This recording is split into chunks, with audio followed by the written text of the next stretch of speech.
Good morning, ladies and gentlemen, for those who are online and for those who are maybe participating from every other part of the world. My name is Dr. Samukeliso Dube, and I'm the Executive Director for FP 2030. I just wanted to recognize the speaker who was here. You know the journey that she's articulating from before 1995. She made sure that, Geoffrey, she asked you whether you were around in 1992, right? That's where she started. So just acknowledging the journeys of those who have traveled before us to ensure that today we can stand in a world podium as a woman articulating issues that matter to the world. Thank you, Ambassador, and we recognize your presence. I wanted to also recognize in the room, with all protocol observed, we've got Professor Dr. Lucy Mazaba, who is also in the room from Africa CDC, the Eastern Africa region. Geoffrey, I recognize you and the partnership that we're trying to cause good trouble for women in this summit. Thank you very much for saying yes. I wanted to also recognize you all, specifically for many women who perhaps 30 years ago were not going to be eligible to even stand and come to this particular audience. Geoffrey, when you spoke about 15% when you were at the stock exchange, you were really talking about power and what is at the heart of power. For FP 2030, our work is mainly about sex and power, whether you have it or you don't have it. Those who have choose to control those who do not have that power. Our organization is dedicated to rights-based family planning. But today we are gathered because 3 decades ago, after the Beijing Declaration set a visionary and ambitious blueprint for gender equality, they made sure they were bold and ambitious. And because I'm mentioning Beijing, I wanted to also recognize Councillor Julie, who is also from the Chinese embassy, who is here, and recognizing my other fellow panelists who are actually making this work possible. Do you remember, Councillor Jo, I don't know whether you were, Julie, whether you were there in 95? That Beijing Declaration was unanimously adopted by 189 countries. You know, I want to be in that meeting where there is unanimous adoption of any UN document or any other world document for that matter. Does it mean we have to do it in Beijing again? Because these days we don't seem to agree on anything. But thank you for those who actually started this work. We owe much to the brave feminists who have fought for generations to achieve the world envisioned in that declaration. And we must applaud the significant progress that has occurred. But we all know that despite the progress that we have been articulating, there is unfinished business. You know, one day I was complaining to my grandmother, may her soul rest in peace, that I am tired, I am exhausted. This work never seems to stop. Do you know what she said to me? You cannot afford to be tired. Because we marched, I am from South Africa. She said, we marched in 1956 to make sure that we will not walk around with dompas. Do you know the dompas that now I stay in the US, we are being asked to produce our IDs at every corner, right? That we fought for in South Africa, 1956. And my grandmother reminded me that we fought so that you could work. You could afford to have a job, and not just as an executive assistant or an HR, but to be a CEO and a CFO. And for that, I must say, may her soul rest in perfect peace. Colleagues and friends, each generation is often given its cup to drink. The contents of that cup may be bitter or sweet. You choose whether to swallow the pill that may be there. At times, it's okay because we reap the fruits. But often, it's bitter because we have to carry the mantra forward. For me as an individual, and I wanted to actually quote the speech that was written years ago by Thabo Mbeki, who said, I am an African, because he realized that he owes his being to the very hills and the mountains of Savannah, the beauty of this land that we actually enjoy. He actually said he owed his being to many people, the beautiful Cape, for the people who fell victim to the most merciless genocides that we have ever seen in this land. The atrocities that our land carries, the cries of mothers in this land. Yet, he says, what actually breaks his heart most is that the worst among these is where our people today, they need to kill in order to eat. But our women today, for them to survive, we need to do something that is in that cup, that we have to drink even the hardship of carrying the mantra forward. Do you know what propels my work? I've got a 19-year-old daughter, and every day I must write a letter to her future self of the world that I'm creating today for her life to be better. And 30 years ago, when I was just beginning my training as a doctor, during this time, I saw firsthand, and it's only 30 years later, what autonomy and access means for women. And that has put me squarely in the path that I'm in today. Colleagues and friends, that world wouldn't have been possible if there was no choice. So I want you to pause a little bit and look at your phone. Often, all of you have been looking even though I didn't give you permission, but now I'm going to give you permission to look. Just take your phone, open up your photos, because you've got many of them, right? Ambassador, as you scroll through your phone, the photos that are there, stop on a photo of a particularly powerful moment. It could have been where you're at the market shopping and choosing. It could have been a bold moment in your career. It could have been a poignant moment with your child. It could have been where you really said, you know what, years ago I couldn't afford this. Maybe you traveled somewhere and you paused for a photo. It was a thrilling environment where you dared to dream, or you were able to find a solitary moment of reflection.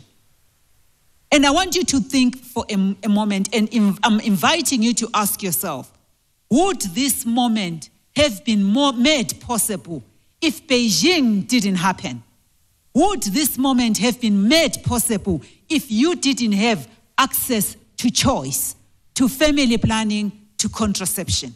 Would everything in your life that we have dared to become been made possible if you have never been given choice, or if no one in life had put a bet on saying, this is the investment that I want to become? You remember Monica yesterday when she was introducing herself? She said her surname represents early stage investors who were, her dad was an early stage investor in her surname. That's why she carries the name forward. Would that name have been possible if there was no choice for you or for the people around in your life? Now, this choice that I'm talking about, the choice to have access to family planning, I think about how every single person in this room, always you have your own story. Maybe you chose, maybe you didn't have power to choose. Whether you are in Beijing, where this journey started, whether you are in Berlin, whether you are in Bamako, whether you're in Boston or Bogota, whether you're in Bissau, Bosnia, or even in Botswana, whether you are in Bulawayo, where I was born, the story of choice is core and is key to a person's trajectory in life. Ladies and gentlemen, it's everything that a person wants. People want choice, and people deserve.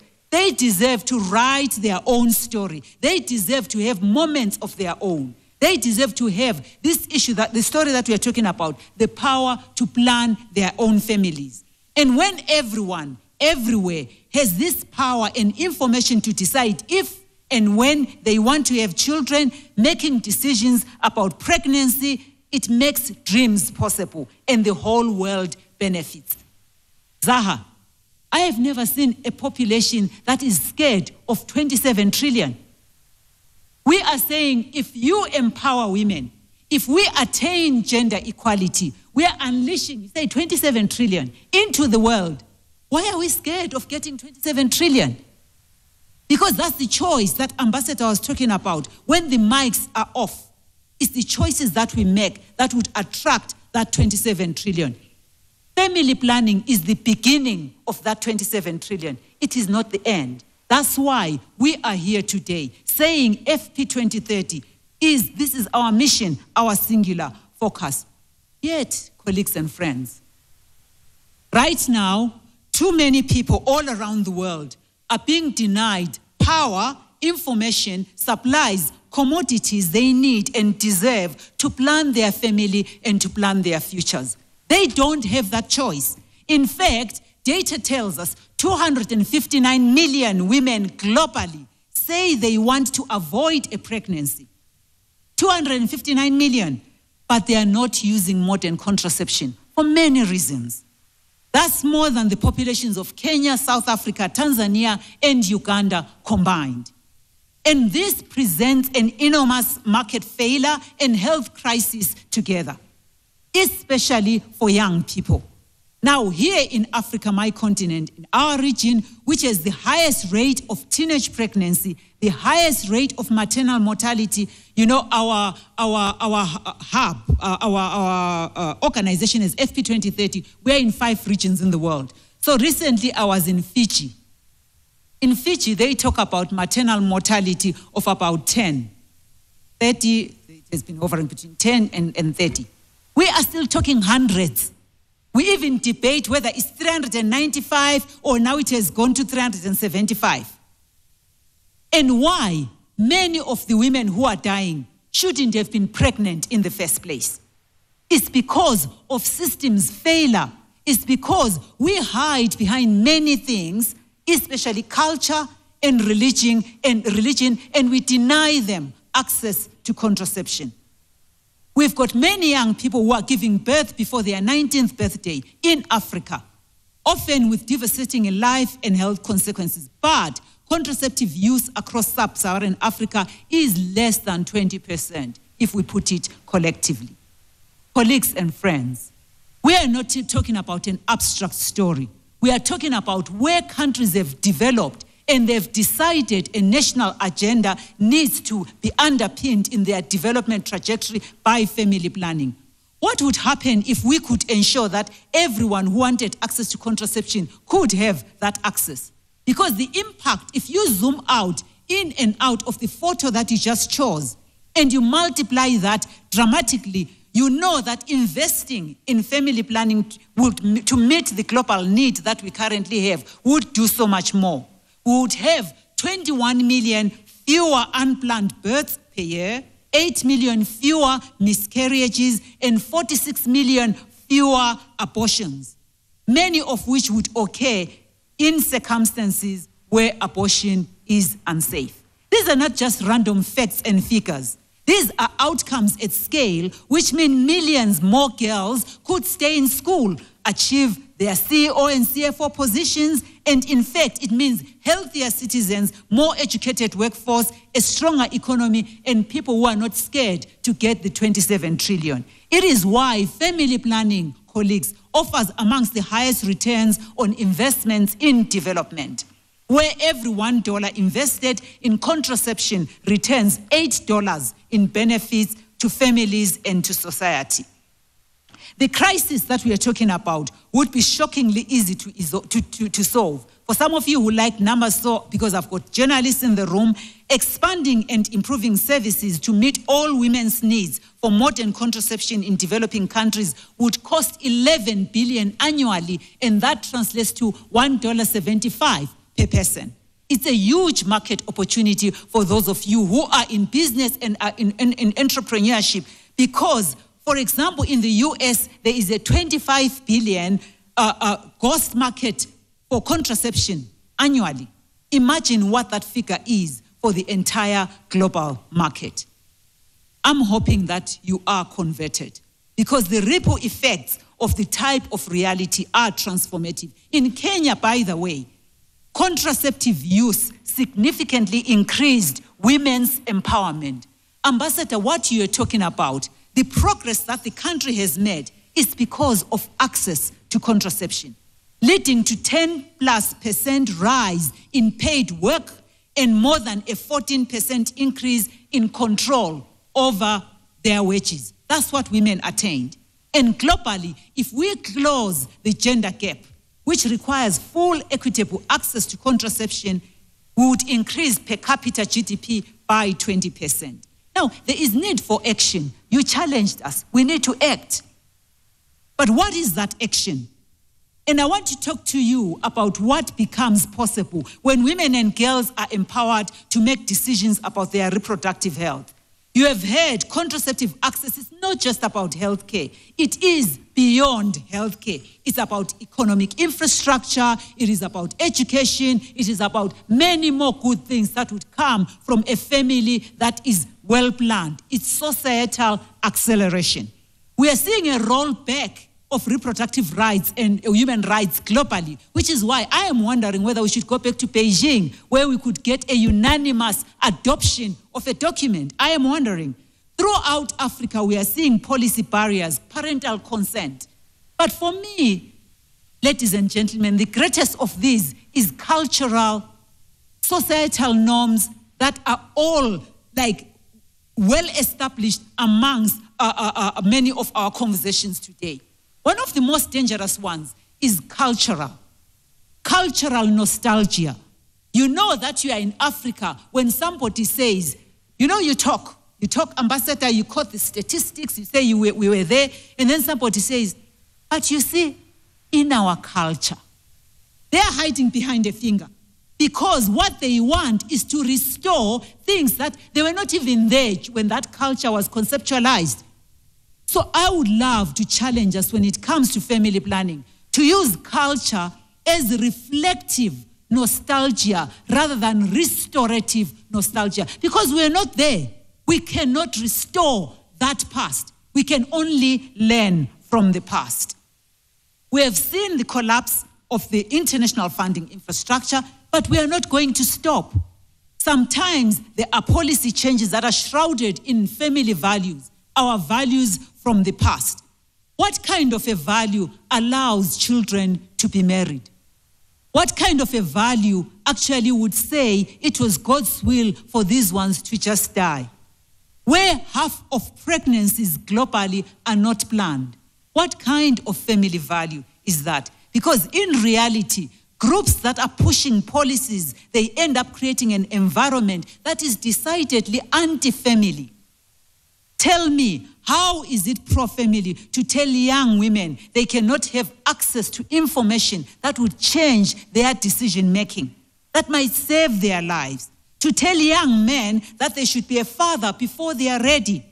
To be pro-family is to protect our children. And that means supporting policies that provide children with the best start in life. And family planning can be a difference between a teenage girl staying at school or dropping out. That's why FP 2030 started the Made Possible campaign that you are seeing here in the room. It is to raise new money because we believe that many things can be made possible when you can plan your family. It is to raise awareness because for those of us in the room need to carry the message to our families back home and to our communities and society. It is for us to get out of our own echo chamber and come here and partner with Nation Media so that we can break the narrative around family planning forever. Geoffrey, our movement is short-lived because it's written FP 2030. You know, you shouldn't lead an organization written FP 2030 because you know by 2030 you shouldn't be existing, right? So I have an agency to make this work, an agency to change the narrative for family planning, an agency to save lives. I am doing this because I'm carrying in my shoulders the message from my grandmother who could not go to school, my grandmother who could not work.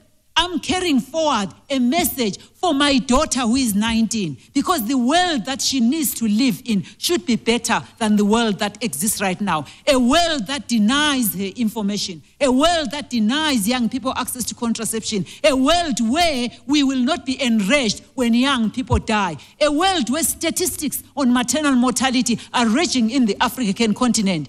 Dare I say, when I am saying I'm an African, I am talking about the Africa I want. And what we have right now, I know you and I can do better.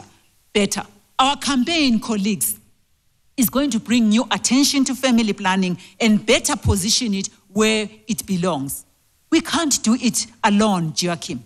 We need you on board.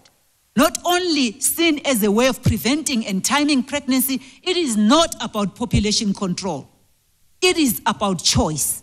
It is about planning. It is a way to transform lives. And I need you to join us in this campaign. As I conclude, I know fully well that this is important because silence means we are complicit to the ills that we are seeing around us, and misinformation is winning. Family planning has been attacked by leaders around the world as a luxury or a sign of government overspend. Videos fly around social media spreading misinformation about safe contraceptive options. Simply by talking about family planning, you can help move the issue out of shadowy taboos and into something that is normalized and mainstream. My colleague Sheila always speaks about normalizing family planning. Just normalize it. It's family, it's planning. How you plan your family should be a normal conversation. I am inviting you and your organization to make a commitment. So you can see my colleagues, my team, after this session, hopefully, for you to converse with them, to make a commitment and take action for family planning and stand with all those who are fighting to ensure safe, equitable access to family planning for everyone is available and everywhere. Visit our table and talk to us about this. Finally, you can support organizations who are fighting for access. In fact, there are many of them here. Maybe just raise your hand if you are working in sexual and reproductive health. There are many of them. Just chat to them. How can I support your organization? Because this campaign is about all boats rising to make sure that Equality Now, UNFPA, those who are working with refugees, everyone knows this message and carries it forward is really when I know I would have truly won. There are many initiatives that they are driving around financing, etc. Zaha, you want me to stop? That's why you are standing. But you know why I will not stop? Because this issue, which started in 1995 about gender equality, when we stop speaking, the problems continue. It's because the problems are ingrained in this poem that I like by Mtaparuka. I'm going to quote a few verses so that you can come and not chase me away from the podium. If you know Mtaparuka, he is a Jamaican poet. He also wears dreadlocks like me. Maybe that's why I like his poem. But his poem is very true. It says, this poem is not a poem. This poem shall speak of the wretched sea that washed ships to the shores of mothers crying for their young swallowed up by the sea. It's because I resonate with this poem, Zaha, because it is not silent. It's a poem of seeing a mother with a red blanket because she's just lost her life, giving birth. It's a poem where somebody died when they had unsafe abortion. It's a poem where a 14-year-old was married off and was asked when she is getting pregnant. But this poem, colleagues and friends, shall say nothing new because you know what we are talking about. This poem shall speak of time. Time unlimited, time undefined. This poem shall call names of all of us here to act. It calls names because it did in the past. Hannibal, Akhenaton, Haile Selassie. His poem is vexed. It was vexed about apartheid, about fascism, about racism, Ku Klux Klan, riots in Baltimore, riots in Atlanta, riots in Soweto, Jim Jones. This poem is not a poem, but it will continue. This poem spoke about First World, Second World, Third World, and perhaps it will speak about Gen Zs and Fourth World. This poem will not be quoted by politicians because sexual and reproductive health is taboo. It will not speak about men of religion because they are scared that they will lose their status if they talk about family planning. It will not be quoted by politicians who are afraid they will lose votes if they talk about family planning. This poem will continue, though, to shout, Ashanti Mau Mau. This poem is not a poem, and it will not stop. It will shout Uhuru, Uhuru Kenyatta, Uhuru Namibia, Uhuru Soweto, Uhuru Africa. This poem will not stop because it has no full stop. But it needs to be changed, Zaha. This poem is a rebirth of a people where we are saying many things can be made possible by family planning. It will speak, will continue because we have spoken, because you will take action. It will continue even when poets have stopped writing poems. It will linger in history. It will linger because when you want me to stop, this poem will survive. It will linger in your mind, counselor. It will continue in your mind, and I want it to play. This poem is time. Only time will tell. This poem has not been written. It has no poet, but it is part of a story. The stories that Ambassador started, part of a story that wants you to make me stop. But this poem, Zaha, will not stop. May it continue to ring in your mind because family planning can make so many things possible. Thank you.